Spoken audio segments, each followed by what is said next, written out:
Hello everyone, welcome back to our channel food and beauty. എല്ലാവരും സുഖമായിട്ടിരിക്കുന്നെന്ന് വിശ്വസിക്കുന്നു. നമുക്കിത് വായിൽ വെച്ചാൽ അലിഞ്ഞു പോകുന്ന നല്ല ടേസ്റ്റി ആയിട്ടുള്ള ക്യാരറ്റ് ഹൽവ എങ്ങനെ റെഡിയാക്കുന്നതെന്ന് നോക്കാം. ഒരു സ്കൂപ്പ് ഐസ്ക്രീം കൂടി ഉണ്ടെങ്കിൽ അടിപൊളി ഡെസേർട്ടായിട്ട് ബിരിയാണിയുടെ ഒക്കെ ഒപ്പം സെർവ് ചെയ്യാം കേട്ടോ.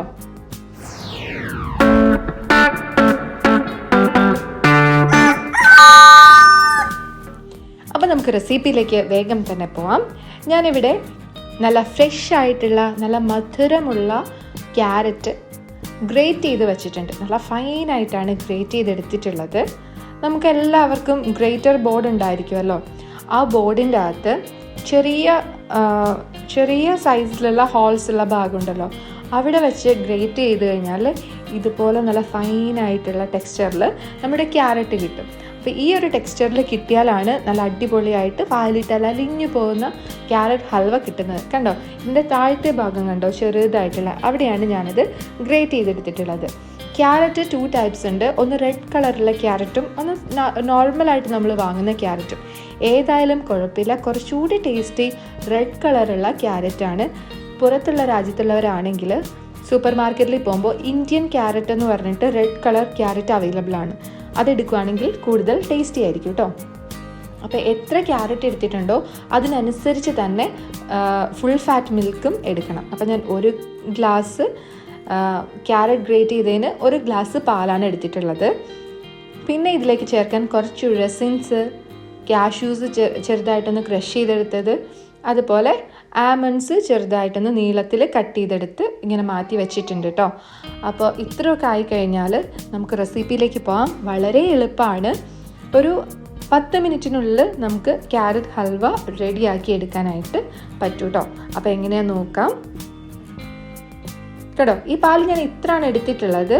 ഓൾമോസ്റ്റ് കറക്റ്റാണ്. ക്യാരറ്റ് ഇങ്ങനെ ഞെക്കി അമർത്തി വെച്ചിട്ടില്ലല്ലോ ഗ്ലാസ്സിൽ. അമർത്തി വെക്കുവാണെങ്കിൽ 1 ഗ്ലാസ് തന്നെ വരുള്ളൂ. അപ്പോൾ ഞാനിവിടെ ഒരു പാൻ എടുത്തിട്ടുണ്ട്. അതിലേക്ക് കുറച്ച് നെയ്യ് ചേർത്ത് കൊടുക്കാം. ആ നെയ്യിൽ നമുക്ക് ഈ എടുത്ത് വെച്ചിട്ടുള്ള ഡ്രൈ ഫ്രൂട്ട്സ് ഒന്ന് വറുത്തെടുക്കാം. ഇങ്ങനെ ചെയ്യുകയാണെങ്കിൽ കുറച്ചുകൂടി ടേസ്റ്റി ആയിരിക്കും. സാധാരണ എല്ലാവരും വറുക്കാതെയാണ് ഇടാറ്. പക്ഷെ ഇങ്ങനെ നിങ്ങളൊന്ന് ചെയ്ത് നോക്കൂ കേട്ടോ. ഒരു പ്രത്യേക സ്മെല്ലും അടിപൊളി ടേസ്റ്റും ആയിരിക്കും കേട്ടോ. ആ നെയ്യിൽ കിടന്ന് വഴഞ്ഞ് വന്ന നമ്മുടെ റെസിനും നട്ട്സും. അപ്പോൾ റെസിൻ ഒന്ന് ബോൾ പോലെ ആയി കഴിയുമ്പോൾ തന്നെ നമുക്കത് അതിലേക്ക് ക്യാരറ്റ് ഇട്ട് കൊടുക്കാം. ഇനി ക്യാരറ്റ് ഇങ്ങനെ ഇളക്കിക്കൊണ്ടേയിരിക്കാം. ഇനിയിപ്പോൾ ഇത് തന്നെയാണ് പ്രോസസ്സ്. ഫുൾ ഇങ്ങനെ ഇളക്കിക്കൊണ്ടിരിക്കാം. അപ്പോൾ നമുക്കൊരു 3 മിനിറ്റ്സ് കണ്ടിന്യൂസ്ലി ഇളക്കിക്കൊണ്ടിരിക്കാം. അപ്പോഴേക്കും അത് വെന്ത് വരും. ഇത് ക്യാരറ്റിൻ്റെ ഉള്ളിൽ നിറച്ചും വെള്ളമാണല്ലോ, അപ്പോൾ നല്ല പോലെ തന്നെ വെന്ത് വാടി വരും. അപ്പോൾ ഇപ്പോൾ വേവിച്ചില്ലെങ്കിലും കുഴപ്പമില്ല, നമ്മൾ പാലിലിട്ട് വീണ്ടും വേവിക്കും. അപ്പോൾ അതുകൊണ്ടിട്ട് നല്ലപോലെ വെന്ത് കിട്ടും കേട്ടോ. നന്നായിട്ട് ഇതുപോലെ ഇളക്കിക്കൊണ്ടേയിരിക്കുക. അത്യാവശ്യം ഒരു 3 മിനിറ്റ് കഴിയുമ്പോൾ നമുക്കിതിലേക്ക് ആവശ്യത്തിന് പഞ്ചസാര ചേർത്ത് കൊടുക്കാം. പഞ്ചസാര നിങ്ങളുടെ മധുരം അനുസരിച്ചാണ് കേട്ടോ, ഓരോരുത്തരുടെ ടേസ്റ്റ് ഡിപ്പെൻഡ് ചെയ്തിരിക്കും. എനിക്ക് അത്യാവശ്യം നല്ല മധുരം വേണം. സോ ഞാനൊരു 5 ടേബിൾ സ്പൂൺ ഇതിലേക്ക് ആഡ് ചെയ്ത് കൊടുക്കുന്നുണ്ട്. ഇനി വേണമെങ്കിൽ ലാസ്റ്റ് വീണ്ടും ആഡ് ചെയ്യാമല്ലോ. അപ്പോൾ ഓവറാക്കി കഴിഞ്ഞ് കഴിഞ്ഞാൽ പിന്നെ അത് കുറയ്ക്കാൻ ഭയങ്കര പാടായിരിക്കും. അപ്പോൾ അതുകൊണ്ടിട്ട് 5 ടേബിൾ സ്പൂൺ അല്ല, ടീസ്പൂണാണ് ഞാൻ ഇട്ടിട്ടുള്ളത് കേട്ടോ. ഇനി ഇതുപോലെ ഇളക്കിക്കൊണ്ടിരിക്കുക. പഞ്ചസാര പെട്ടെന്ന് തന്നെ മെൽറ്റാവും ചൂടടിക്കുമ്പോൾ. അപ്പോൾ ആ ഒരു വെള്ളത്തിൽ കിടന്ന് ഒന്നുകൂടി ഇതൊന്ന് സോട്ട് ചെയ്ത് നന്നായിട്ടൊന്ന് കുക്കായി വരും. നന്നായിട്ടൊന്ന് അലിഞ്ഞു വരട്ടെ കേട്ടോ പഞ്ചസാര. അലിഞ്ഞു വന്നതിന് ശേഷം നമുക്കിതിലേക്ക് പാലൊഴിച്ച് കൊടുക്കാം. നമ്മൾ ക്യാരറ്റ് പായസം ഉണ്ടാക്കുമല്ലോ, അതേ ഒരു റെസിപ്പി തന്നെയാണ് ഇവിടെ ഫോളോ ചെയ്യുന്നത്. നമ്മൾ വറ്റിച്ചെടുക്കുന്നു എന്ന് മാത്രമേ ഉള്ളൂ. അപ്പോൾ അത്യാവശ്യം നന്നായിട്ട് തന്നെ അലിഞ്ഞ് റെഡിയായി വന്നിട്ടുണ്ട്. നമുക്കിതിലേക്ക് പാലൊഴിച്ച് കൊടുക്കാം. വെള്ളമൊന്നും ചേർക്കാത്ത ഫുൾ ഫാറ്റ് മിൽക്കാണ് ഒഴിച്ചു കൊടുത്തിട്ടുള്ളത്. റൂം ടെമ്പറേച്ചറിലാണുള്ളത്. ഇനി നല്ലപോലെ ഒന്ന് ഇളക്കി മിക്സ് ചെയ്യാം. ഫുഡ് കളർ ചേർക്കണം എന്നുള്ളവരാണെങ്കിൽ ഈ ഒരു ടൈമിൽ നമുക്ക് ഫുഡ് കളർ ചേർത്ത് കൊടുക്കാം. നമ്മൾ വീട്ടിലുണ്ടാക്കുമ്പോൾ ബെറ്റർ ഫുഡ് കളറൊക്കെ അവോയ്ഡ് ചെയ്യുന്നത് തന്നെയാണ് കേട്ടോ. കാരണം ഫുഡ് കളറാണ് ഏറ്റവും കൂടുതൽ ക്യാൻസർ ഉണ്ടാക്കുന്നത് എന്നാണ് പറയുന്നത്. സോ വീട്ടിലെങ്കിലും നമുക്ക് അവോയ്ഡ് ചെയ്യാമല്ലോ.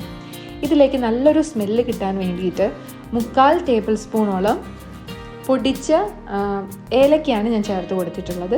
പിന്നെ അതിൻ്റെ ഒപ്പം തന്നെ 1 ടേബിൾ സ്പൂൺ നെയ്യ് കൂടി ചേർത്ത് കൊടുത്തിട്ടുണ്ട്. നെയ്യൊക്കെ എപ്പോഴും വാങ്ങുമ്പോൾ നല്ല ക്വാളിറ്റിയുള്ള നല്ല സ്മെല്ലുള്ള RKG ഒക്കെ പോലത്തെ നെയ്യൊക്കെ വാങ്ങാം. അപ്പോൾ നമ്മൾ ഉണ്ടാക്കുന്ന ഫുഡിനും പ്രത്യേകം നല്ല അടിപൊളി സ്മെല്ലും ടേസ്റ്റും ഒക്കെ കിട്ടും കേട്ടോ. അപ്പോൾ ഇതുപോലെ ഇളക്കി കൊടുത്തുകൊണ്ടിരിക്കുക. സത്യത്തിൽ ഇപ്പോൾ ഇത് ക്യാരറ്റ് പായസമായിട്ടുണ്ട്.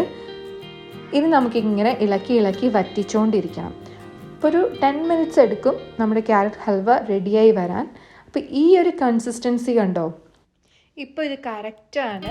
പാലിൽ കിടന്ന് ക്യാരറ്റ് നല്ലപോലെ കുക്കായി രണ്ടും കൂടി ഒരുമിച്ച് യോജിച്ച് വന്നിട്ടുണ്ട്. നല്ല ടേസ്റ്റി ആയിട്ടുള്ളൊരു ഡിഷായി മാറിയിട്ടുണ്ട്. ഫോൾഡബിളാണ്, നമ്മളിങ്ങനെ ഫോൾഡ് ചെയ്ത് വെക്കുമ്പോൾ അതുപോലെ തന്നെ ഇരിക്കുന്നുണ്ട്. എന്നാൽ മോയ്സ്ചറൈസ്ഡ് ആണ് താനും. ഇതിങ്ങനെ ആക്കുമ്പോൾ വീഴില്ല. അപ്പോൾ നമ്മുടെ കേരള ഹൽവ പോലെ അല്ല ക്യാരറ്റ് ഹൽവ എന്ന് പറയുന്നത്. ഈ ഒരു കൺസിസ്റ്റൻസിയിൽ വന്നാൽ മതി, നല്ല ടേസ്റ്റി ആയിട്ടുണ്ടാവും. പിന്നെ നമുക്ക് അപ്പോൾ തന്നെ പാത്രത്തിൽ നിന്നും ഒരു ബൗളിലേക്ക് മാറ്റാം. അല്ലെങ്കിൽ ഇതിൻ്റെ ചൂടിങ്ങനെ വരുമ്പോൾ പെട്ടെന്ന് ഡ്രൈ ആയി പോകാൻ ചാൻസ് ഉണ്ട്. സോ നമ്മൾ ബൗളിലേക്ക് മാറ്റിയിട്ടുണ്ട്. ഇനി ഇതിൽ കുറച്ച് ഡെക്കറേഷനും കൂടി ചെയ്തിട്ട് റൂം ടെമ്പറേച്ചറിൽ വന്നതിന് ശേഷം നമുക്ക് ഫ്രിഡ്ജിലോട്ട് മാറ്റണം. ഫ്രിഡ്ജിൽ കുറച്ച് അവേഴ്സ് വയ്ക്കുക. നല്ലപോലെ തണുത്തതിന് ശേഷം അതിൻ്റെ കൂടെ വാനില ഐസ്ക്രീം ഒരു സ്കൂപ്പും കൂടി ചേർത്ത് കഴിക്കുവാണെങ്കിൽ അടിപൊളി ടേസ്റ്റാണ്. നിങ്ങൾ എന്തായാലും ട്രൈ ചെയ്ത് നോക്കണം. ഇഷ്ടമാവുകയാണെങ്കിൽ എന്തായാലും വീഡിയോയുടെ താഴെ വന്ന് കമൻറ്റ് ചെയ്യുക, ലൈക്ക് ചെയ്യുക, സബ്സ്ക്രൈബ് ചെയ്യുക. അതുപോലെ മധുരം ഇഷ്ടമുള്ള എല്ലാ ഫ്രണ്ട്സിനും ഇതൊന്ന് ഷെയർ ചെയ്ത് നമ്മളെ സപ്പോർട്ടും കൂടി ചെയ്യുക. അപ്പോൾ അടുത്ത അടിപൊളി വീഡിയോയുമായി വീണ്ടും കാണാം. എല്ലാവരും പോസിറ്റീവായിട്ടിരിക്കുക, ഹാപ്പി ആയിട്ടിരിക്കുക, പുതിയ റെസിപ്പീസൊക്കെ ട്രൈ ചെയ്തുകൊണ്ടേ ഇരിക്കുക കേട്ടോ. അപ്പോൾ ഓക്കെ, ബൈ.